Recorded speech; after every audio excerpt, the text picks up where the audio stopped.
La noche era densa y parecía envolverlo todo con una capa de sombras casi impenetrables. El aire olía a tierra mojada y humedad estancada, presagio de la inminente tormenta que se cernía sobre los campos. Un relámpago rasgó el cielo en un destello blanquecino y fugaz, iluminando por un segundo las hileras de árboles retorcidos que flanqueaban la carretera polvorienta. Se escuchó un trueno grave y prolongado, parecido al lamento de un ente ancestral, antes de que la oscuridad volviera a tragarse el camino. Un escalofrío recorrió cada rincón de la tierra mientras ese estruendo se desvanecía, como si las almas que clamaban desde las profundidades no fuesen a rendirse tan pronto. A lo lejos, la vieja casa de maderas ennegrecida se erigía como testigo silencioso de todo lo que el tiempo había arrastrado. Cada tabla parecía sujeta por el recuerdo de dolores antiguos, historias que muy pocos se atrevían a mencionar. Las ventanas, cubiertas de polvo y telarañas, reflejaban débiles relámpagos que danzaban en la lejanía. El retumbar del trueno volvió a golpear, esta vez más cerca, como si quisiera atravesar las paredes, zarandear las vigas y penetrar hasta el último rincón del alma de quien lo escuchase. En cada trueno, reverberaba un eco de voces que parecían desgarrar el silencio de aquel paraje perdido. Eran voces de advertencia, voces de rabia, pero sobre todo de profundo dolor. Antaño, esas mismas tierras habían sido testigo de una familia que luchó contra la injusticia y la discriminación, una familia que, en su anhelo de libertad, pagó el precio más alto. Los abuelos hablaban de esa historia con temblor en la voz, intentando que quedara relegada al olvido. Pero las pesadillas no desaparecían tan fácil, menos cuando los vientos nocturnos susurraban nombres olvidados y los truenos replicaban su llamado en la penumbra. Esa madrugada, un grupo de viajantes con ropas empapadas y rostros ansiosos se acercó a la casa.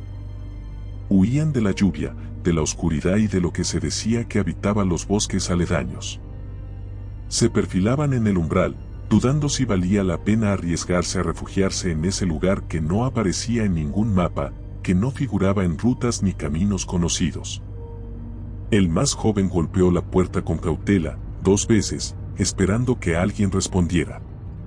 Cuando el rechinar de la madera se dejó oír, el relámpago iluminó una silueta espectral detrás del marco, como si la casa les diera la bienvenida y la despedida al mismo tiempo. Un anciano delgado, de ojos hundidos y piel arrugada, les permitió pasar sin pronunciar palabra. Sus movimientos eran tan lentos y precisos que parecían coreografiados por un ritual antiguo. Les señaló un rincón donde resguardarse del agua que goteaba por cada rendija del techo. Nadie se atrevió a preguntar nada. Se escuchaba un murmullo provenir de algún lugar de la casa, algo entre rezos y lamentos. El anciano se perdió por un largo pasillo mal iluminado y dejó a los viajeros en una sala iluminada únicamente por la pálida luz de un candil. Los truenos no cesaban, cada vez más fuertes, como si reclamaran la presencia de algo que yacía dormido en el silencio polvoriento de esas paredes. Pasaron largos minutos. Los recién llegados intercambiaban susurros, con la piel erizada. De pronto, una ráfaga de viento agitó la puerta principal, revelando una serie de marcas grabadas en la madera, símbolos que parecían cruces confusas y nombres apenas legibles. Uno de los viajeros notó el nombre de Cassie y al lado, tachado como si fuera una cicatriz, se leía otra palabra desgastada por los años. Algo les erizó la nuca al ver aquellas inscripciones, parecían hechas con desesperación, con la urgencia de quien graba su memoria para no desvanecerse del todo. Cada trueno resonaba con más potencia, sacudiendo las vigas del techo. La casa crujía y se estremecía como si protestara por la presencia ajena. De pronto, el anciano regresó, mirando a esos extraños sin parpadear. Su voz, cascada y seca, anunció con tranquilidad que los relatos sobre maldiciones antiguas no eran tan solo habladurías. Aseguró que las almas de quienes habían perecido en ese lugar seguían clamando justicia. Pero esta noche, decía, la tormenta traería consigo el lamento definitivo. Acto seguido, se retiró con la misma parsimonia, como si su única misión hubiese sido pronunciar esa advertencia y desaparecer. La expectación dentro de la casa crecía. Algunos intentaban encontrar consuelo contándose mentiras tranquilizadoras, otros simplemente se dejaban llevar por el terror silencioso, como si prefirieran no indagar demasiado en los secretos que los rodeaban. Las paredes exhalaban un aire cargado de historias nunca contadas, con un olor agrio y sofocante que recordaba las huellas de sangre en la tierra tras una desgracia. Afuera, la tormenta se intensificaba. El viento ululaba como un coro de espíritus furiosos buscando la puerta que los dejara entrar. En medio de los relámpagos, un grito retorció la calma dentro de la casa. Uno de los viajeros había avanzado a un ala descuidada, donde encontró viejas fotografías. Polvosas y casi deshechas por la humedad, mostraban a una familia con miradas serias. Vestían prendas gastadas, sus pies descalzos y la piel curtida por el trabajo diario en los campos. Estaba Cassie, con ojos hastiados. A su lado, otros niños, abrazados unos a otros como si estuvieran refugiándose del mundo. Al dorso de la foto, apenas legible, se podían distinguir las palabras, que este sacrificio no se olvide nunca. La fuerza con la que aquel joven sujetaba la imagen era tal que sus nudillos se pusieron blancos. Sintió un escozor en la nuca, como si alguien lo mirase fijamente desde la penumbra. De pronto, un estruendo estremecedor sacudió los cimientos. Las lámparas oscilaron y parecieron parpadear, las ascuas del candil temblaron al borde de apagarse. Por un segundo, todos pensaron que la casa se vendría abajo, pero se escuchó algo más que el trueno, un lamento profundo, un llanto sostenido que atravesaba pasillos, puertas y conciencias. Venía de las entrañas mismas de la casa, como si el edificio tuviera un corazón latiendo agonizante. Los viajeros se miraron entre sí, incapaces de explicar aquel sonido que adoptaba forma de voz. Se escuchó entonces la risa hueca de un niño, o lo que parecía ser un niño, recorrer los corredores y bajar por las escaleras con un eco perturbador. Uno de los hombres quiso romper la tensión y salió corriendo hacia la puerta de entrada, decidido a huir a pesar de la tormenta. Sin embargo, cuando la abrió, un relámpago iluminó la figura de un niño pequeño, de rostro pálido, absolutamente quieto al umbral. Sus ojos se alzaron con un filo espectral, casi transparentes, clavándose en el miedo de aquel hombre. El viajero retrocedió, atónito, y el niño avanzó con movimientos pausados. Un murmullo brotó de sus labios, un canto entrecortado, como si evocara las viejas letanías que se usaban en rituales perdidos. Detrás de él, emergió la silueta de una mujer con el semblante consumido por el rencor, su mirada era tan intensa que parecía dispuesta a atravesar la carne de quien se atreviera a sostenerle la vista. La puerta se cerró de golpe. El viento dejó de aullar por un instante, conteniendo el aliento.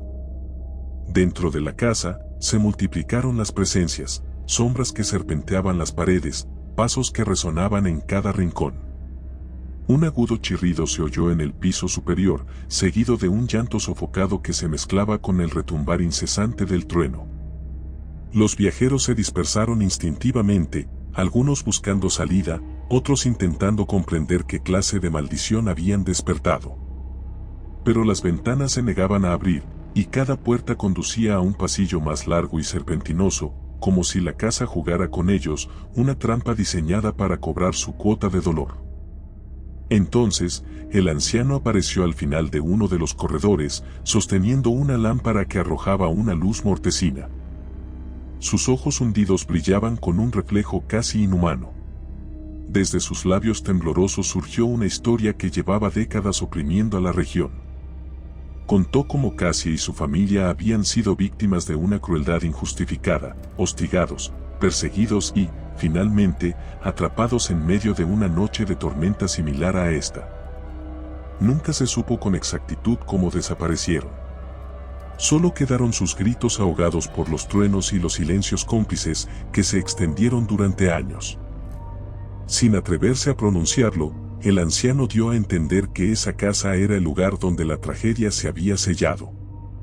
De repente, el suelo retumbó con otra sacudida. Por un instante, los ventanales se abrieron de par en par y un vendaval gélido invadió el interior. Vinculado a ese viento, se alzó un coro de lamentos que parecía resonar desde el centro de la tierra. Los viajeros se llevaron las manos a los oídos, intentando ahogar el estruendo que martillaba su cordura. Uno de ellos, con la mirada desencajada, apuntó hacia el ventanal donde se vislumbraban numerosas figuras cubiertas de lodo y heridas abiertas, espectros que surgían de la noche. Sus bocas formaban palabras mudas, pero sus ojos transmitían un tormento insoportable. La mujer espectral, aquella figura que había seguido al niño, se movía por la sala con paso ceremonioso. Parecía recorrer cada rostro, como juzgándolos, escudriñando en sus pecados. De pronto, se clavó frente al más asustado de los viajeros y articuló en un susurro: ¿por qué callaron cuando exigimos al cielo un poco de justicia? ¿Por qué siguen callando cuando el trueno clama la verdad? Sin darle tiempo a reaccionar, la espectral presencia se convirtió en polvo y ceniza, añadiendo un peso invisible a la atmósfera. El viajero, que había sido interpelado, sollozó sin consuelo, como si su alma estuviera siendo consumida desde dentro. El pánico tomó el control de todos. Gritos, carreras desesperadas y forcejeos por abrir las puertas resonaron en el interior de la casa. Pero parecía no haber escapatoria. Cada golpe contra las tablas se silenciaba con un rugido más fuerte de la tormenta. Afuera, los perros aullaban con un terror casi humano. Dentro, la casa entera seguía crujiendo, arrastrando ecos de cadenas, golpes y súplicas. Las sombras ya no solo eran siluetas, sino manos que se estiraban desde la penumbra, rozando la piel de quienes huían, dejando huellas frías que ardían como brasas en la carne. En medio de aquella frenética confusión, algunos se atrevieron a subir las escaleras. En el último tramo, cuando llegaron al pasillo superior, descubrieron un cuarto con la puerta entornada. Adentro se oía un susurro como de hojas resecas al romperse. Ingresaron con precaución y vieron que el suelo estaba cubierto de papeles arrugados, diarios antiguos y más fotografías. En el centro, un piano desafinado parecía emitir notas disonantes sin que nadie lo tocara. Con cada nota, las sombras de la habitación se retorcían, recreando la imagen fantasmagórica de aquella familia en un ensamble de figuras casi palpables. Podía verse a Cassie y a sus hermanos, tomados de la mano, apuntando a los viajeros con gesto solemnemente acusatorio. Un golpe seco sacudió la estancia. El piano dejó de emitir notas y se escuchó el crujir de la madera cediendo. El suelo tembló, abriéndose en un boquete que se tragó a dos de los viajeros. Los gritos se prolongaron hasta ahogarse en la oscuridad. Los que quedaron arriba se asomaron, sin atreverse a mirar demasiado tiempo. Debajo, se distinguían escombros y raíces, y entre ellas, los retazos de lo que parecían huesos humanos. Al alzar la mirada, notaron que el resto de la casa seguía fracturándose, como si una fuerza invisible la estuviera consumiendo desde el centro. La tormenta alcanzó su punto álgido. Fuera, los relámpagos caían sin descanso, partiendo los árboles en dos y quemando la tierra con un hedor insoportable. Dentro, cada paso era más peligroso que el anterior. El pasillo superior cedió y los viajeros tuvieron que refugiarse en la habitación contigua, donde encontraron un espejo corroído por el moho y una serie de grabados en la pared, nombres, fechas, y una sola palabra repetida hasta la saciedad: venganza. Un último trueno retumbó de forma ensordecedora y quebró el espejo, proyectando esquirlas en todas direcciones. En un reflejo distorsionado en uno de los fragmentos, se vio el rostro lloroso de Cassie, su expresión cargada de odio y desolación. Ya no quedó lugar seguro al que acudir. El techo se vino abajo en parte de la casa y las llamas aparecieron sin previo aviso, lamiendo voraces las tablas resecas. El anciano, en la planta baja, elevaba la mirada con resignación, consciente de que ninguno saldría con vida. Las sombras de la familia perdida se multiplicaron, llenando cada recoveco, avanzando entre crujidos y cenizas, dispuestas a llevarse a todo invasor. Y entonces, un último rugido del cielo pareció hacer temblar la tierra misma, engullendo los gritos de auxilio, las súplicas de piedad y, finalmente, los latidos de cada corazón. Con la furia del trueno, la casa se retorció hasta colapsar sobre sí misma, sellando a los viajeros bajo sus escombros, atrapados por siempre entre las memorias de aquellas voces que nunca pudieron descansar. Y así, bajo la arremetida implacable de la tormenta, lo que una vez fue símbolo de esperanza dejó de existir. El trueno siguió rugiendo en la distancia, como un coro de almas en pena que se hundían en el olvido, reclamando justicia, sedientas de venganza y habitando el silencio eterno de la noche. Sin posibilidad de huida, sin rendición, simplemente quedó la desolación invadiéndolo todo. Aquel paraje maldito siguió allí, consumido por las brasas mortecinas de la tragedia, mientras en cada relámpago se seguía oyendo un eco lejano, un llamado profano que se perdía en la negrura. Y el trueno, ese trueno implacable, nunca dejó de resonar bajo un cielo cargado de sombras. Si te gustó el video, por favor dale me gusta y suscríbete al canal, esto nos ayuda a seguir contando historias. Gracias.